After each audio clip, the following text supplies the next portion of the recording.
Here's why it's not a good idea sometimes to move your stop loss to your entry point. If not, then, kind of do a trailing stop.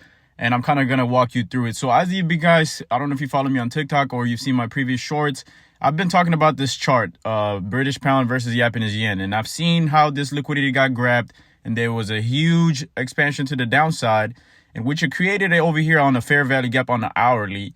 So I kind of marked that with the box. And then I'm still watching that order block. So I was talking about to kind of mark up this fair value gap, and then you can enter off of this trade, off of this fair value gap, and still have your stop loss above that order block. So that way you don't get stopped out. Now, having that stop loss over that order block is very huge. So I said minimize your entry lots than your normal size. Now, if you enter off of the fair value gap, of course. Now, if you enter off of the order block, then, of course, you're still going to have it above that, but your stop loss is not that huge. So I'm going to go back down to my entry time frame, which is the 5 minute. But as you can see, you see a good reaction with the wicks off of that fair value gap. It was rejecting it, so it was reacting to it very well. Now, this is why sometimes also it's important to get a small profit, consistent profit, than just the huge ones. You see, as soon as it rejected right there, I could have entered right here. And I was kind of waiting for it to get inside the box so I can get a better entry. And when I saw that down, I thought I got left out. And then it came back up again. Then I got in. And then this kind of took forever, 16 hours to be exact.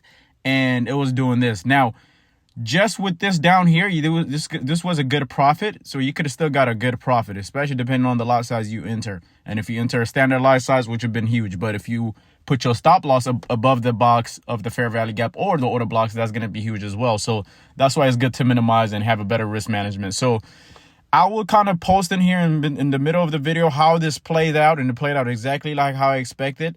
Now, this is why you don't have a golden strategy. Not everybody have the best strategy that you don't know about. I've mentioned this many times before. And look what could happen to you.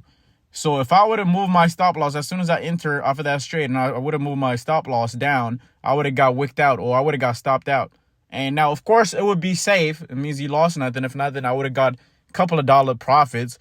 But you want the whole thing, right? You want the trade to play out. And as things go your way, that's how your confidence grows. So this is why I'm showing you right here how long it's taken. And eventually I got out. But I do want to say I took this trade on a Sunday, and it was the following day on Monday, which I was still holding it. And best trading days are the middle of the week. That could be why.